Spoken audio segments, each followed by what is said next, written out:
Exercise 9.4 चल रही है आपकी। 18 नंबर तक के क्वेश्चन भी कर लिए हम लोगों ने।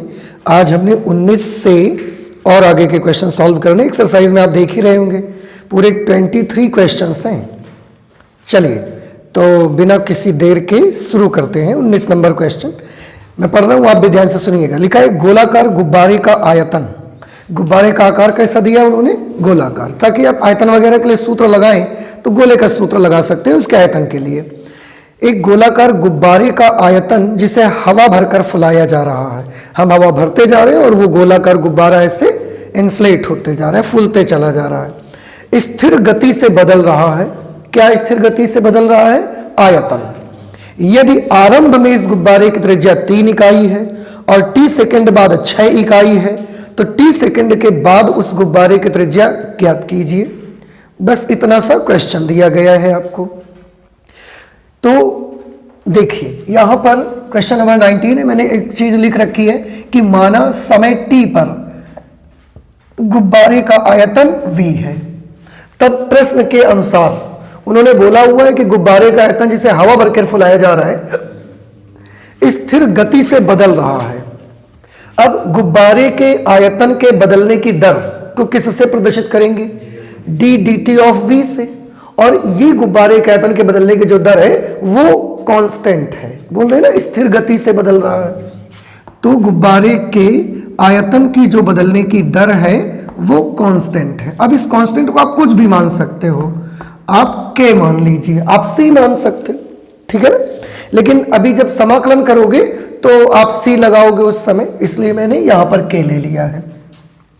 तो इस तरीके से ये एक इक्वेशन तैयार हुई, d d t of v is equal to k. लेकिन आपको याद रखना है कि यहां पर जो के है वो एक कांस्टेंट है। ये इक्वेशन समझ आई कि नहीं आई? अच्छा, उसमें और क्वेश्चन में दिया गया है यदि आरंभ में इस गुब्बारे की त्रिज्या 3 इकाई है। आरंभ में मतलब शुरुआत में। शुरुआत में त्रिज्या 3 इकाई है। ये कंडीशन नोट कर ली जाए जरा। शुरुआत में त्रिज्या 3 इकाई है मतलब जब t बराबर 0 है तब r बराबर 3 यूनिट। ये बात समझ में आई कि प्रारंभ में त्रिज्या 3 इकाई है। प्रारंभ मतलब t बराबर 0 और त्रिज्या उस समय कितनी है? 3 यूनिट। और उन्होंने एक चीज और बताई है, और 3 सेकंड के बाद 6 इकाई है। मतलब जब समय गुजर गया 3 सेकंड तब जो रेडियस है वो कितनी हो गई? तब रेडियस हो गई 6 यूनिट। ये कंडीशन हमने नोट कर लिया जो कि क्वेश्चन में दिया गया है। समझ में आ गई होगी ये कंडीशन? नहीं आया कि मतलब शुरुआत में जब गुब्बारे को हमने ये चीज ऑब्जर्व करना शुरू किया उस समय उसकी त्रिज्या थी 3 यूनिट और 3 सेकंड के बाद उसकी त्रिज्या कितनी हो गई है? 6 यूनिट। तो ठीक है, इन कंडीशंस का इस्तेमाल करने के बाद आपको करना यह है कि t सेकंड के बाद गुब्बारे की त्रिज्या आपको ज्ञात करनी है। ठीक है, हम एक काम करते हैं, ये एक डिफरेंशियल इक्वेशन है, इसको सॉल्व करेंगे सबसे पहले। तो dt हम उधर भेज देंगे। dv इज इक्वल टू के डी टी। अब दोनों साइड्स पे इंटीग्रेशन कर देते हैं। इंटीग्रेटिंग ऑन बोथ साइड्स, समाकलन कर देते हैं दोनों साइड्स का। Integration of dv is equal to k integration of dt। आप तो जानते हैं इंटीग्रेशन ऑफ dv की वैल्यू क्या आएगी? v।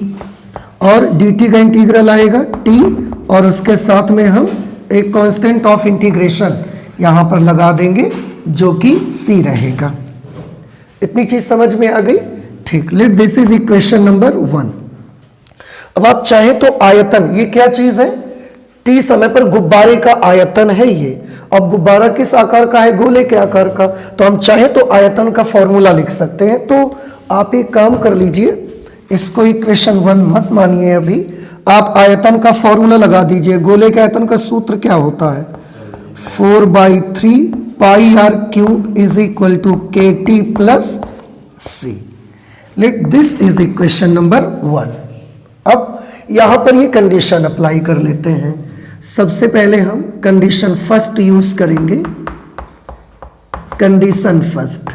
कंडीशन फर्स्ट में है when t is equal to 0 then r is equal to 3 unit. मतलब शुरुआत में उस गुब्बारे की त्रिज्या 3 यूनिट थी, तो हम t की जगह 0 लिखेंगे और r की जगह 3 लिखेंगे, r की जगह पर 3 यूज करिए। 4/3 पाई, r का क्यूब करना है, 3 का क्यूब करेंगे 27, t की जगह 0 लिखेंगे तो बेटा ये टर्म बिल्कुल 0 रह जाएगा, और उसके साथ प्लस c, ये 3 9 जार 27, 9 4 जार 36 pi is equal to C. This is the value of C. अब ये वैल्यू हम इक्वेशन नंबर 1 पे पुट अप कर देंगे, इसलिए समीकरण 1 से इक्वेशन नंबर 1 पे हम ये वैल्यू लिखेंगे ना, तो इक्वेशन नंबर 1 पे 4/3 pi R cube is equal to K T plus 36 pi. देखो एक्चुअली हम करना क्या चाहते हैं, आपको याद होगा क्वेश्चन जब हम पढ़ा तो उसमें पता लगा कि टी सेकंड पर गुब्बारे की त्रिज्या आपको मालूम करनी है, टी सेकंड पर गुब्बारे की त्रिज्या आपको मालूम करनी है। मतलब हमें एक ऐसा रिलेशन चाहिए जो टी और आर के बीच केवल होना चाहिए। टी सेकंड में उसका रेडियस चाहिए, तो रेडियस की वैल्यू टी के टर्म्स में आनी चाहिए, उसके अलावा और कुछ नहीं चाहिए मुझे उस पर। अब आप देखेंगे जो इक्वेशन आपकी बनी हुई थी इसमें कई सारी क्वांटिटीज अननोन थी, ये k भी अननोन क्वांटिटी है, c भी है, r भी है, t भी है। तो t सेकंड पर त्रिज्या चाहिए, तो हमारी इक्वेशन में केवल r और t रहना चाहिए, ना तो k चाहिए हमको और ना c चाहिए। तो एक्चुअली k और c ना इन दोनों की वैल्यूज निकालनी पड़ेगी आपको, और जब यहां पर रख देंगे फिर r का मान t के पदों में मिल जाएगा। उसमें से एक कंडीशन लगा के हमने c का मान तो निकाल लिया और c की वैल्यू लिख दी, तो एक प्रॉब्लम को तो हमने सॉल्व कर दिया, जो c हमारे पास अज्ञात था उसका तो प्रॉब्लम सॉल्व हो गया। अभी एक प्रॉब्लम और बचा है, k अभी अननोन है हमारे पास। Let this is equation number 2। So don't worry, आपको करना ये है, एक कंडीशन ने एक प्रॉब्लम सॉल्व की है तो दूसरी कंडीशन दूसरी प्रॉब्लम सॉल्व कर देगी, इस कंडीशन को यूज कर लीजिए। तो यहां पर लिखेंगे अब when t is equal to 3 second, then r is equal to 6 unit, 6 इकाई लिख दीजिए। r की जगह पर 6 लिखेंगे और t की जगह पर 3 लिखेंगे। जब ये अप्लाई करोगे ना तो आपको k की वैल्यू मिल जाएगी। ये 4/3 पाई r का क्यूब करेंगे, 6 का क्यूब 216, k t की जगह पर 3 और ये 36 पाई लिखा रहेगा।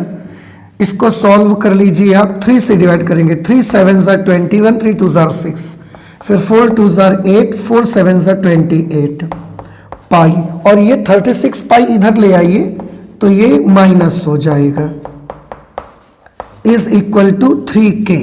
अब 288 पाई में 36 पाई माइनस करिए, 8 में 6 चले गए 2, 28 में 3 चले गए 25, पाई इज इक्वल टू 3k।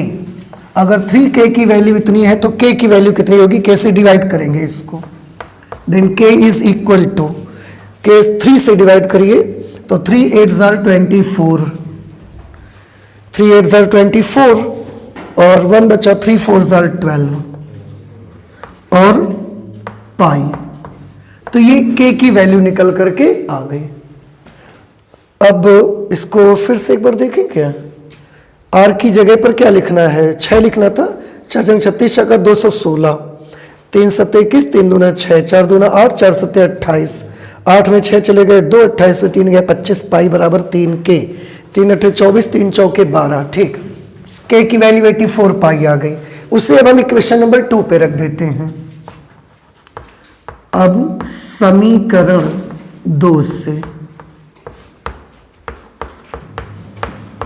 समीकरण 2 में आएंगे तो ये 4/3 pi R cube, 4/3 pi R cube is equal to KT, KT मतलब 84 पाई T प्लस 36 पाई, ये नोट कर दिया हमने।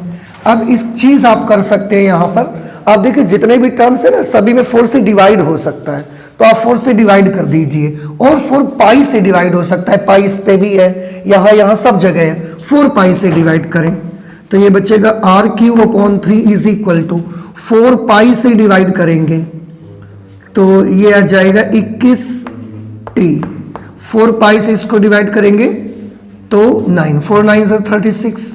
अब ये 3 उधर भेज दीजिए तो r cube is equal to ये बन जाएगा 63t प्लस 9 3 27। हमको तो t सेकेंड पर r की वैल्यू चाहिए, तो r अगर निकालेंगे तो ये पावर उधर आपको भेजनी पड़ेगी। 63t प्लस 27 पावर 1/3 इतने यूनिट। और यही बेटा हमारा आंसर है। t सेकेंड पर गुब्बारे की त्रिज्या का मान इसके बराबर आ जाएगा। कुछ बात समझ में आई? अब अगर t सेकेंड की जगह कुछ भी दिया जाएगा कि 4 सेकेंड बाद त्रिज्या कितनी होगी, 2 सेकेंड बाद त्रिज्या कितनी होगी, तो हम t की जगह वैल्यू लिखते और यहां से r की वैल्यू निकाल लेते। लेकिन उन्होंने तो t सेकेंड पर ही गुब्बारे की त्रिज्या पूछी है, तो बस यहीं से आप छोड़ देंगे इसको। आई होप कि समझ में आया होगा। सबसे इंपॉर्टेंट ना ये कंडीशन है दोनों कि प्रारंभ में त्रिज्या 3 यूनिट है और जब 3 सेकेंड गुजर गए हैं तो त्रिज्या 6 यूनिट है। ये डिफरेंशियल इक्वेशन को जब आप सॉल्व करेंगे, जिसमें बताया गया है कि गुब्बारे का आयतन नियत दर से स्थिर गति से बदल रहा है, तो गुब्बारे के आयतन की बदलने की दर इसका मतलब नियत है, कांस्टेंट है। इसको सॉल्व करके एक इक्वेशन मिलेगी, लेकिन उस इक्वेशन में 1 2 3 4 अननोन क्वांटिटीज है। हमें t सेकेंड पर रेडियस चाहिए, तो हमें एक ऐसी इक्वेशन चाहिए जिसमें t आए और केवल r आए। ना तो मुझे उस इक्वेशन में k चाहिए और ना c चाहिए। तो k और c को निकालने के लिए ये दो कंडीशंस का यूज हुआ है। और जब वो k और c निकल आए, दोनों की वैल्यू जैसे आप रखोगे आपको r की वैल्यू t के पदों में मिल जाएगी। बस इतना सा करना है आपको। तो प्लीज आप इसे नोट कर लीजिए, क्वेश्चन नंबर 19। इसके बाद हम देखते हैं क्वेश्चन नंबर 20। ओके, जल्दी से नोट करें। क्वेश्चन नंबर 20 पर है बेटा, मैं पढ़ रहा हूं, आप भी ध्यान से सुनिएगा। लिखा है किसी बैंक में मूलधन की वृद्धि r% वार्षिक की दर से होती है। आपको याद होगा इस प्रकार का एक क्वेश्चन आपने लगाया है एग्जाम्पल में। फिर से, किसी बैंक में मूलधन की वृद्धि r% वार्षिक की दर से होती है यदि 100 रुपए 10 वर्षों में दोगुने हो जाते हैं। 100 रुपए 10 वर्षों में दोगुने हो जाते हैं, इसका मतलब आप समझे। इसका मतलब शुरुआत में कितने रुपए डिपॉजिट किए गए? 100। तो जब t बराबर 0 तो p इज इक्वल टू 100। और 10 वर्षों में दोगुने हो जाते हैं, मतलब जब t बराबर 10 वर्ष तो p बराबर 200 हो गए, दोगुने हो गए ना। तो r का मान ज्ञात करिए और उन्होंने log 2 to the base e की वैल्यू दी गई है 0.6931 के बराबर। ठीक है, बड़ा आसान है। वैसे स्टार्टिंग करेंगे तो यहां पर लिखेंगे माना समय t पर मूलधन, समय t पर हम मूलधन मान लेते हैं p। ठीक, तो उन्होंने बोला कि मूलधन की वृद्धि r% वार्षिक की दर से होती है। कहने का मतलब मूलधन की जो वृद्धि की दर है वो r% है। तो मूलधन के वृद्धि की दर, मूलधन के वृद्धि की दर यानी कि dt ऑफ p का जो मान है वो r% के बराबर है। अब किसका r%? तो मूलधन का r%, तो r इंटू पी अपॉन 100। मूलधन का r% निकालोगे तो r इंटू पी अपॉन 100 तो लिखना पड़ेगा आपको। अब इसे थोड़ा सा आपको सॉल्व करना है। ये एक डिफरेंशियल इक्वेशन बन गई है, इसको चाहे रोक लो, अभी कंडीशंस देख लो कि क्या क्या कंडीशन मुझे क्वेश्चन से मिल रही है। एक कंडीशन तो हमको दिख रही है कि 100 रुपए 10 वर्षों में दोगुने हो जाते हैं। लैंग्वेज से साफ पता चलता है कि शुरुआत में कितने पैसे डिपॉजिट किए गए हैं? 100 रुपए। इसका मतलब है कि जब t is equal to 0 second है या 0 वर्ष है, क्योंकि बात वर्षों की गई है, 0 ईयर्स, उस समय मूलधन कितना है? 100 रुपए, 100 रुपीज। ठीक, और जब 10 वर्ष अगर हम गुजर जाने दें, 10 वर्ष अगर हम गुजर जाने देंगे, so according to question this principal will become 200। उस समय यही मूलधन कितना हो जाएगा? 200 रुपए हो जाएगा यही मूलधन। ये दो कंडीशन है जो क्वेश्चन को सॉल्व करने में और आंसर तक बड़ी आसानी से पहुंचने में हमारी हेल्प करेंगी। ठीक है ना। बस इन्हीं के आधार पर अपने क्वेश्चन सॉल्व कर सकते हैं बड़ी आसानी से। तो करिए, यहीं से ले लेते हैं फिर। तो जो ये एक तरीके से डिफरेंशियल इक्वेशन बनी हुई है, इसी से हम स्टार्ट करते हैं। Now d d t of p is equal to p into r upon 100। ठीक, इसको वेरिएबल्स सेपरेट कर लीजिए, पी इधर ले आइए, डी टी उधर भेज दीजिए। तो ये आपको मिलेगा d t d p upon p is equal to r upon 100 into d t. इसके बाद जैसे ही वेरिएबल्स सेपरेट होते हैं, नेक्स्ट हमारी जो स्टेप रहेगी उसमें हम दोनों पक्षों में इसको समाकलन कर देंगे, इंटीग्रेटिंग ऑन बोथ साइड्स। दोनों पक्षों में समाकलन करने पर कर दीजिए इंटीग्रेशन dp अपॉन p। चलिए एक लाइन पे मैं लिख देता हूं पहले, integration of dp upon p is equal to r upon 100, this is constant, so r upon 100 integration of dt। What will be the integral of dp upon p? This will be log p। और इधर की तरफ r upon 100 t plus c। ठीक है, ये इस तरीके से आ गया। अब जब लॉगरिथम में कोई बेस नहीं होता तो हम क्या मानते हैं हमेशा? e। अब इसके मुताबिक अगर हम p की वैल्यू निकालना चाहेंगे तो p की वैल्यू क्या आएगी? p is equal to e to the power R T upon 100, sorry R T upon 100 plus C. ये समझ आया? याद आया ना, मैं जब एग्जाम्पल कर रहे थे तो भी हमने इसको आपको बताया था। अभी p की वैल्यू कितनी आ जाएगी? e to the power R T upon 100 into E to the power C, ऐसा लिखा जा सकता है। ये दोनों मल्टीप्लिकेशन में, दोनों के बेस बराबर है, तो दोनों के एक्सपोनेंट आपस में क्या हो जाएंगे? जुड़ जाएंगे। तो अगर गुणा में घातें जुड़ जाती हैं तो जुड़ी हुई घातें गुणा में भी तो आ सकती हैं।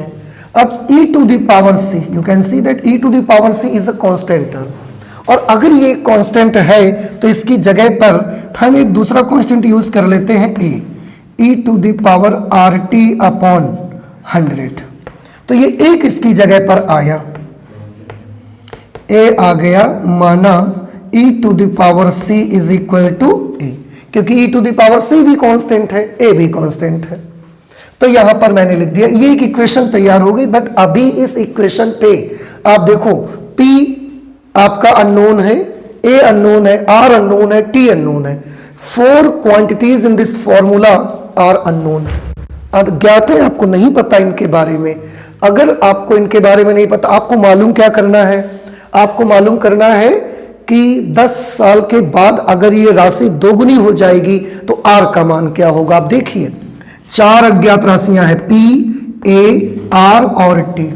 उन 4 में से एक ऐसी राशि है जो आपको मालूम करनी है, वो कौन है? r। तो अब बची कितनी? 3। तो जब आप इन 4 में से कोई 3 मालूम होंगी तो आप चौथी निकाल पाओगे ना। तो इस तरीके से ये सब करना अगर है आपको, तो फिर ये कंडीशंस अब आपके काम में आएंगी। एक एक करके कंडीशन अप्लाई करेंगे और यहां पर आई हुई राशियों को ज्ञात करते चले जाएंगे हम। सबसे पहले कंडीशन नंबर 1 यूज करेंगे। कंडीशन फर्स्ट है, जब t बराबर 0 तो p बराबर 100। यहां लिख देंगे, जब t इज इक्वल टू 0 तब p इज इक्वल टू 100। तो t की जगह 0 और p की जगह 100 लिख दो। p की जगह 100 लिख दिया हमने, a की जगह पर a, e to the power, t की जगह बेटा क्या लिखेंगे? 0। तो भैया ये पूरा टर्म ही 0 हो गया फिर तो। और e टू द पावर 0 की वैल्यू क्या होती है? 1। तो a की वैल्यू कितनी आ गई? 100 आ गई।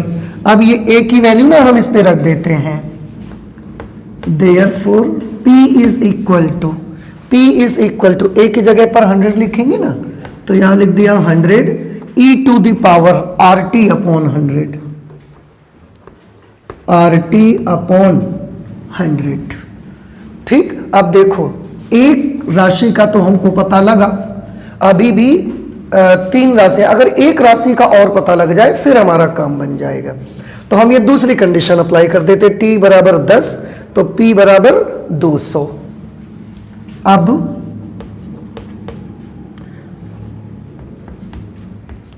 द्वितीय शर्त से,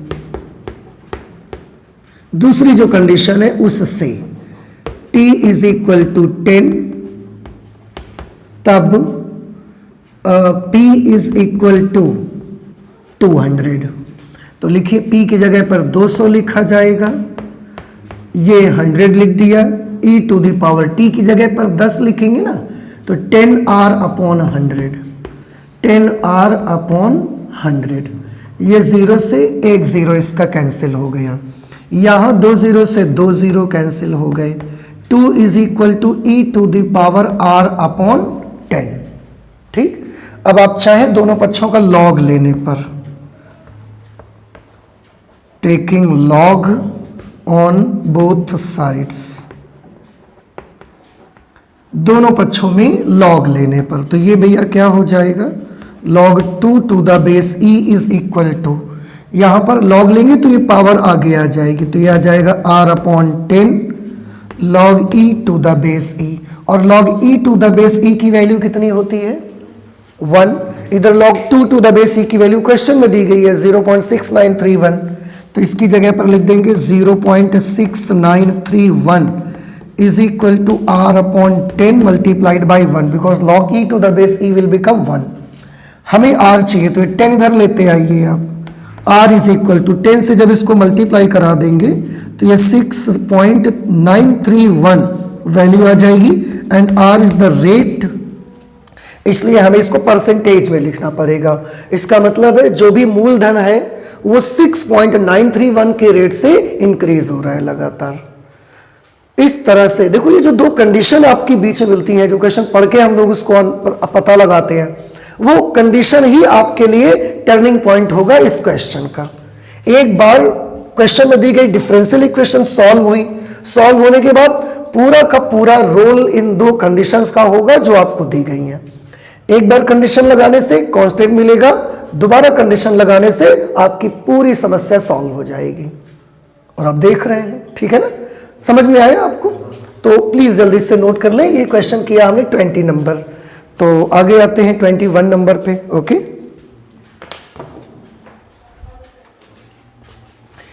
क्वेश्चन नंबर 21 हम पढ़ते हैं, आप भी ध्यान से देखिएगा। लिखा है किसी बैंक में मूलधन की वृद्धि 5% वार्षिक की दर से होती है। एक बैंक है, वहां पर जो मूलधन है उसके वृद्धि की दर 5% के बराबर है। इस बैंक में रुपए 1000 जमा कराए जाते हैं, मतलब शुरुआत में हम उसमें कितने पैसे जमा कराए जाते हैं 1000। तो समझ गए, एक कंडीशन मिल गई यहां से, क्या मिली कि जब t इज इक्वल टू 0 होगा तो p इज इक्वल टू 1000 होगा। ज्ञात कीजिए कि 10 वर्ष बाद यह राशि कितनी हो जाएगी। मतलब अगर उस पैसे को बैंक में जमा रखा जाए 10 वर्षों तक, तो 10 वर्ष के बाद ये कितना हो जाएगा पैसा, और उसमें e टू द पावर 0.5 की वैल्यू उन्होंने ऑलरेडी दे दी है आपको, कि अगर कहीं भी इसकी जरूरत पड़ती है तो इसको आप यूज कर लें, दैट इज 1.648, लगभग 20 नंबर की तरह से ही है। ठीक, सॉल्व करते हैं। इसमें मैंने लिखा है कि माना समय t पर मूलधन कितना है p, तब प्रश्नानुसार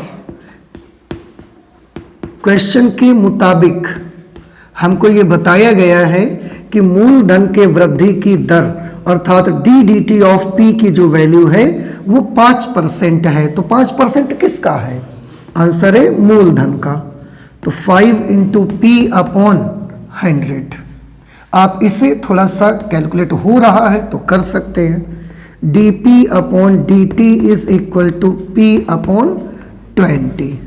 ठीक, उसके बाद क्वेश्चन में कुछ कंडीशंस दी जा रही हैं, पहले हम उन्हीं को नोट करेंगे। शुरुआत में बैंक में 1000 जमा कराए जाते हैं, इसलिए पहली कंडीशन बनेगी when t is equal to 0 then p is equal to 1000। दूसरी condition when t is equal to 10 years then p is equal to question mark.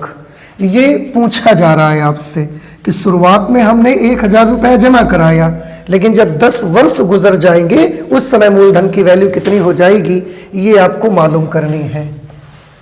I hope कि क्वेश्चन का तरीका आप समझ भी गए होंगे। यहीं से स्टार्ट करेंगे हम अपनी अवकल समीकरण से। अब d d t of p is equal to p upon 20, ठीक है ना। वेरिएबल्स को सेपरेट करिए, वेरिएबल्स को सेपरेट करेंगे तो आप पा जाएंगे d p upon p is equal to d t upon 20। ये इधर आ जाएगा और डी टी उधर चला जाएगा। अब हम इंटीग्रेट कर देते हैं दोनों साइड्स में, इंटीग्रेटिंग ऑन बोथ साइड्स, दोनों पक्षों का समाकलन करने पर।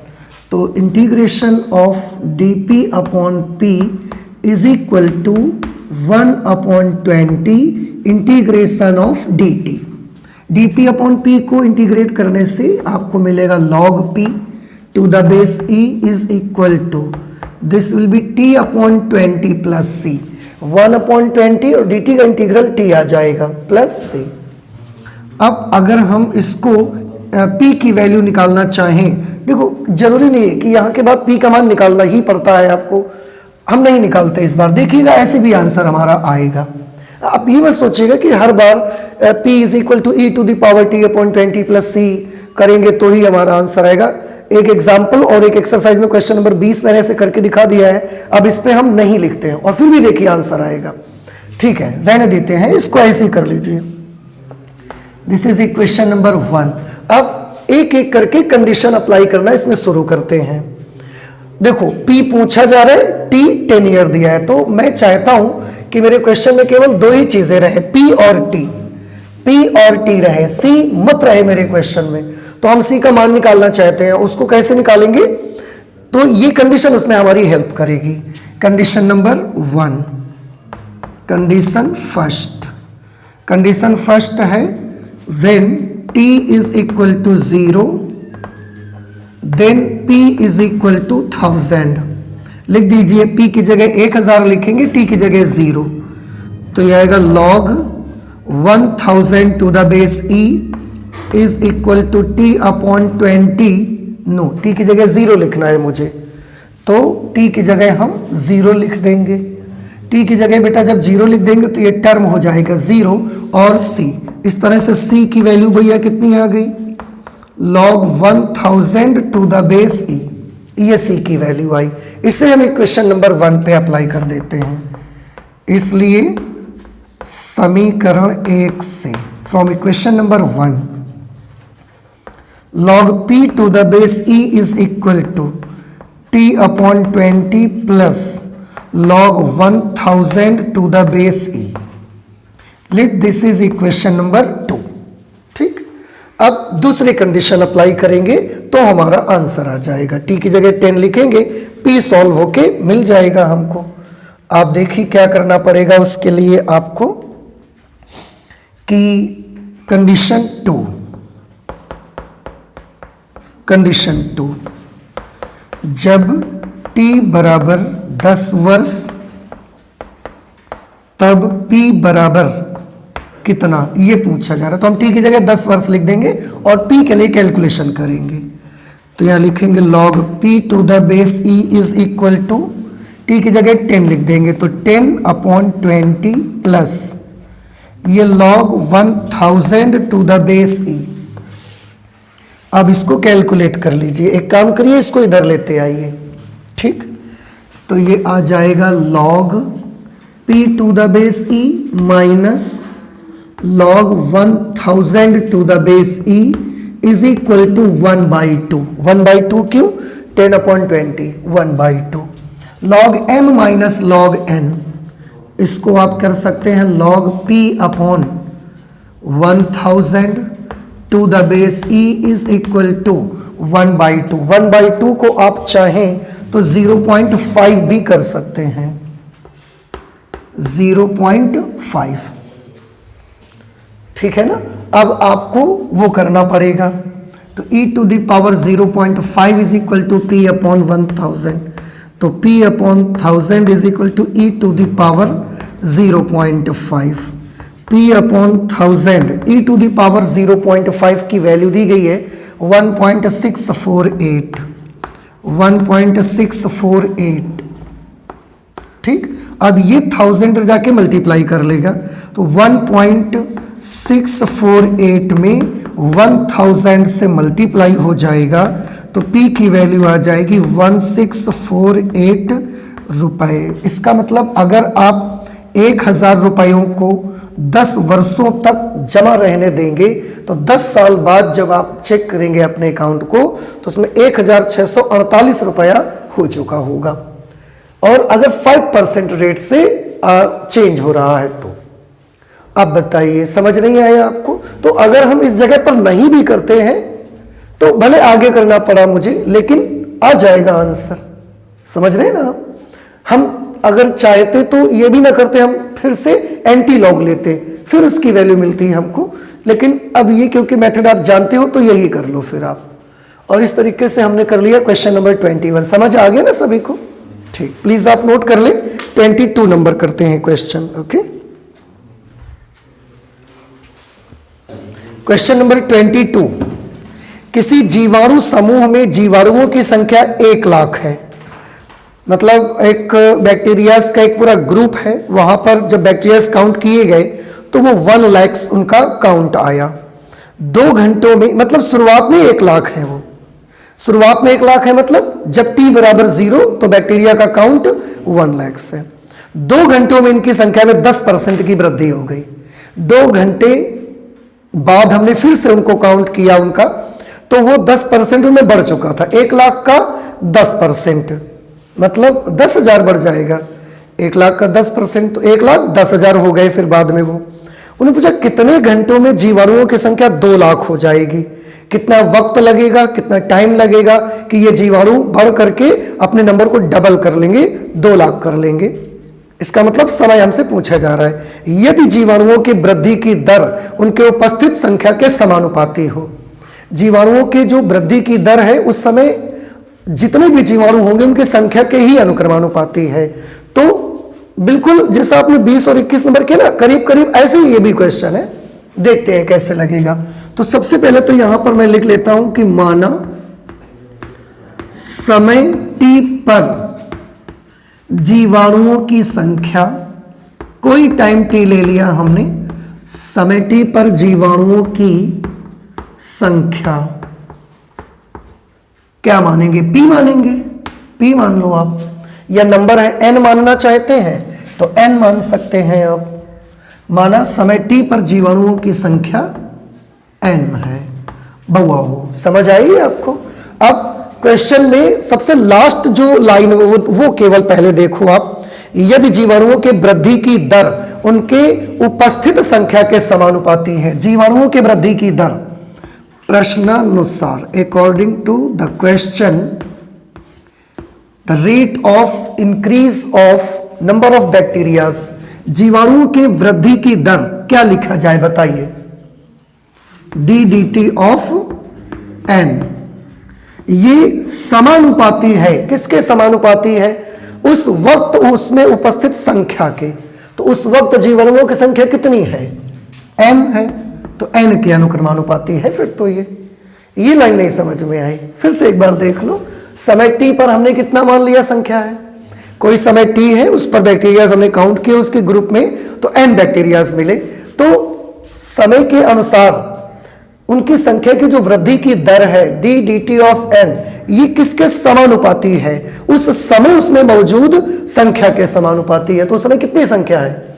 n के अनुक्रमानुपाती। देखो हमने किया, इक्वल नहीं किया, समानुपाती लिख रहे हैं ना, तो समानुपाती करना पड़ेगा आपको। अब इसको जब आप सॉल्व करेंगे dt of n will be equal to kn। इसको हटाएंगे, कांस्टेंट लगा देंगे। ठीक है, ये डिफरेंशियल इक्वेशन हमारी तैयार हो गई है। But you have to remember that k is a constant and s is the number of bacterias at time t। इसको यहीं रोक दीजिए। अब पहले कंडीशंस को हम लोग कैप्चर कर लेते हैं क्वेश्चन में से कि कंडीशंस क्या क्या दी गई हैं। कंडीशंस, क्योंकि यही हमें क्वेश्चन के अनुसार आगे बढ़ने में हेल्प करेंगे।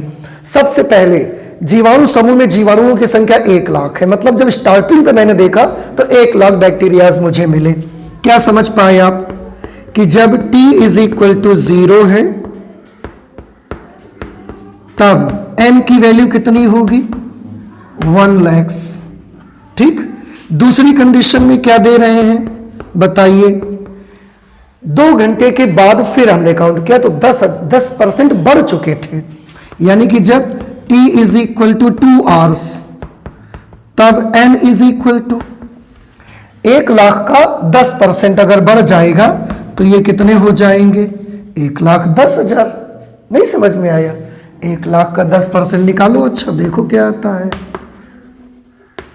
इंटू 10/100, 1020 देखो, एक इकाई दहाई सैकड़ा हजार 10,000, 10,000 आ गया ना। तो 1 लाख तो थे पहले से, 10,000 बढ़ गए, अभी कितने हो गए 1,10,000।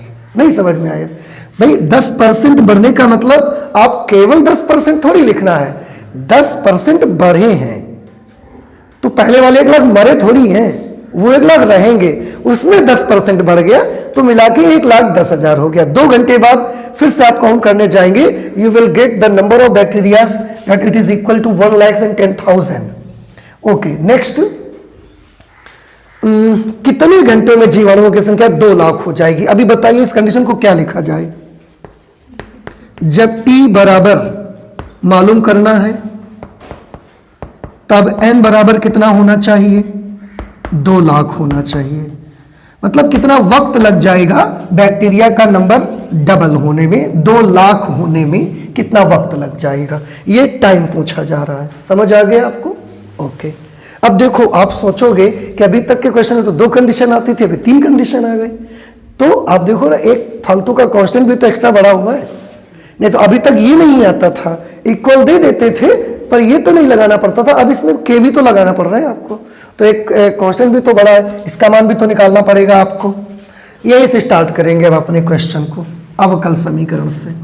तो हम क्या लिखेंगे अब, d d t of n is equal to k into n. Variables को सेपरेट कर लीजिए, इस तरीके से ये आएगा d d t of sorry हम वेरिएबल्स को सेपरेट कर रहे हैं तो n इधर ले आएंगे और dt उधर भेज देंगे, तो ये dt upon n, dn upon n is equal to k into dt। जैसे ही वेरिएबल सेपरेट होते हैं तुरंत आप इंटीग्रेट कर दीजिए, इंटीग्रेटिंग ऑन बोथ साइड्स, दोनों पक्षों का समाकलन करने पर integration of dn upon n is equal to k into integration of dt। ठीक है, dn अपॉन n का इंटीग्रल क्या होगा, dn अपॉन n को इंटीग्रेट करोगे तो log n to the base e is equal to k, और dt को इंटीग्रेट करने से क्या मिलेगा आपको t प्लस c। आप अगर वो e वाला पावर नहीं बनाना चाहते तो मत बनाइए। ये इक्वेशन नंबर हमारी हो गई 1। अब जैसे ही इक्वेशन बनती है उसके बाद पूरा का पूरा रोल इन कंडीशंस का स्टार्ट हो जाता है। अब एक ही कंडीशन अप्लाई करते जाइए, एक एक करके आपको वैल्यूज मिलती चली जाएंगी। तो सबसे पहले कंडीशन नंबर 1 यूज करनी है मुझे, और कंडीशन नंबर 1 पे है when t is equal to 0 n is equal to 1 lakh. लिखिए n की जगह पर 1 लाख लिख देंगे, log 1 lakh to the base e is equal to, t की जगह 0 कर देंगे तो ये टर्म हो जाएगा 0 प्लस c। इस तरह से आप देखेंगे c की वैल्यू कितनी आ जाएगी log 1 lakh. Therefore c is equal to log 1 lakh to the base e। ये वैल्यू हम अभी क्वेश्चन नंबर 1 पे अप्लाई कर देते हैं। देयरफॉर फ्रॉम इक्वेशन 1 समीकरण 1 से इस पे लिखिए भाई, तो ये हमने लिख दिया log n to the base e is equal to kt plus c की जगह पर लिखना पड़ेगा log 1 lakh to the base e। ये हमारी अब नई इक्वेशन बन गई, इक्वेशन नंबर 2। अब हम इसके आगे वर्क करना पड़ेगा हमको। इसमें अब हम सेकंड कंडीशन अप्लाई करेंगे। When t is equal to 2 hours then n is equal to 1,10,000। तो ये लिखेंगे when t is equal to 2 hours then n is equal to 1,10,000। ठीक, अप्लाई करिए। t की जगह 2 लिखिए, n की जगह 1,10,000 इस पे। तो log 1,10,000 to the base e is equal to, t की जगह 2 आवर्स लिखना है तो ये कितना हो जाएगा 2k। t की जगह 2 लिखेंगे ना, 2k plus log 1 lakhs to the base e। इसको आप इधर लेते आइए तो ये इधर आके माइनस हो जाएगा। तो log 1,10,000 to the base e minus log 1 lakhs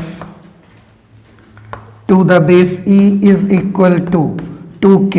अब देखो log m minus log n, log m upon n, तो log m अपॉन n 1,10,000 बटे 1,00,000।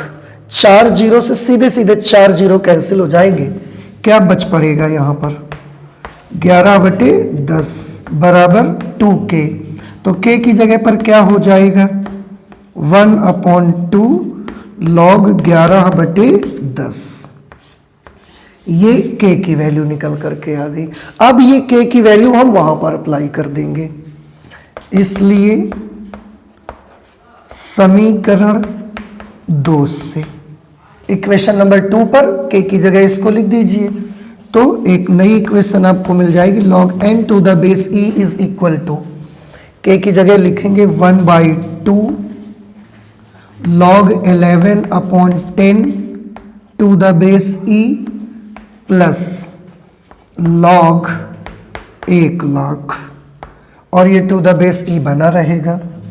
ये हमारी इक्वेशन नंबर 3। अभी आंसर नहीं आया, देखिए अभी तो हमने 2 कंडीशन निकाली और 2 कांस्टेंट भी निकाल लिए हैं 2 कंडीशन लगा करके। अब हम क्या करेंगे, थर्ड कंडीशन जो दी गई है वो लगाएंगे।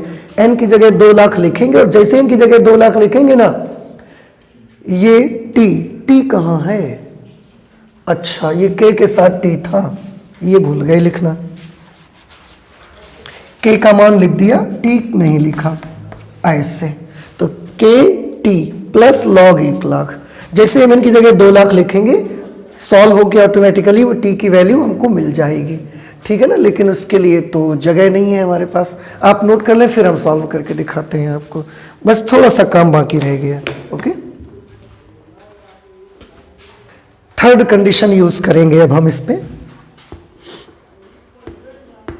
Condition 3।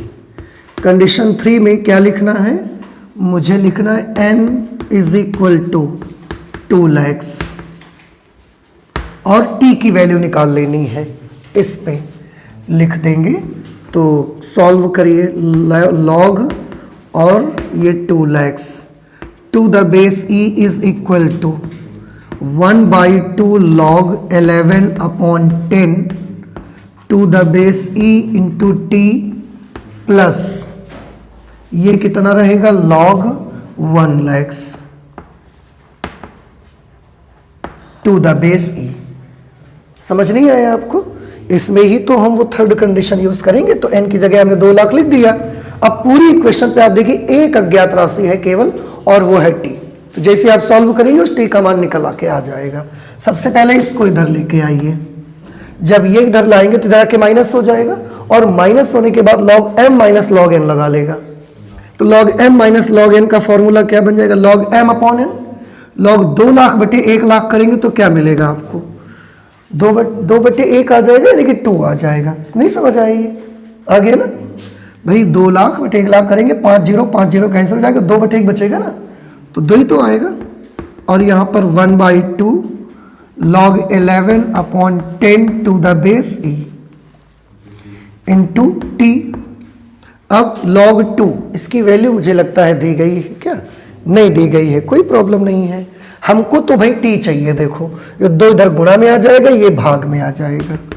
Therefore t is equal to, ये आ जाएगा 2 log 2 to the base e upon log 11 upon 10 to the base e।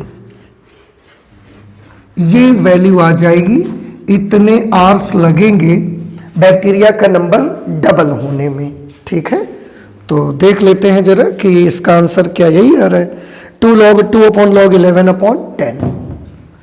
तो क्या आप समझ पाए इसको? ठीक है ना। तो सवाल का तरीका देखो, क्वेश्चन का मेथड वही है, मेथड नहीं बदला हुआ है, थोड़ा कैलकुलेशन केवल ज़्यादा हो गया है। 1 लाख 2 लाख जो कि अभी 100 और 1000 में नंबर आते थे, अभी वो 1 लाख और 2 लाख में आ गए हैं। और कंडीशन जो अभी हम केवल 2 लगा के आंसर आ जाता था, अभी 3 कंडीशन अप्लाई करनी पड़ी आपके आंसर तक पहुंचने के लिए। बट और कोई प्रॉब्लम नहीं है। तो ये हो गया question number 22। And in this exercise only 1 question is rest. So please आप इसे जल्दी से नोट कर लीजिए, 23 नंबर भी लगा लेते हैं, वो बड़ा इजी क्वेश्चन है। ठीक है,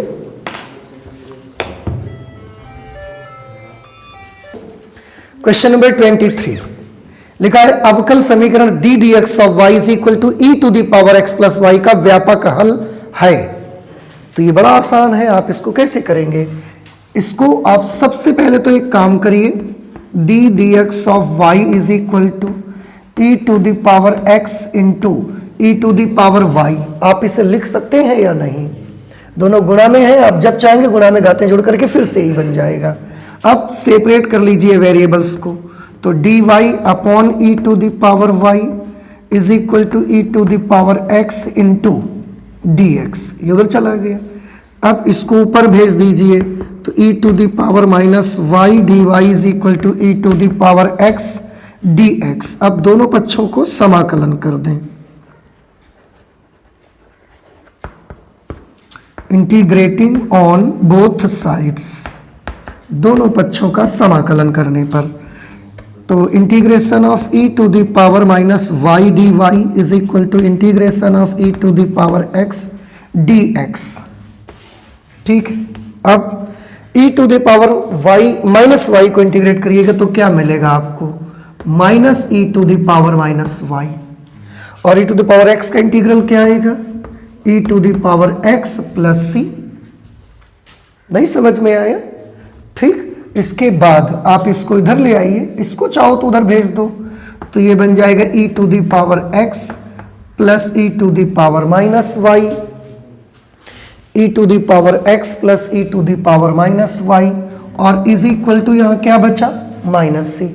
अब सी तो कांस्टेंट है, अब चाहे तो माइनस सी की जगह सी डैश कर दें, तो E to the power x plus E to the power minus Y is equal to C dash. इस तरीके का कौन सा ऑप्शन मिलेगा आपको? ए पार्ट ही मिल रहा है, तो फिर ए पार्ट ही हमारा सही जवाब बन जाएगा। ठीक है ना, ऑप्शन ए इज करेक्ट।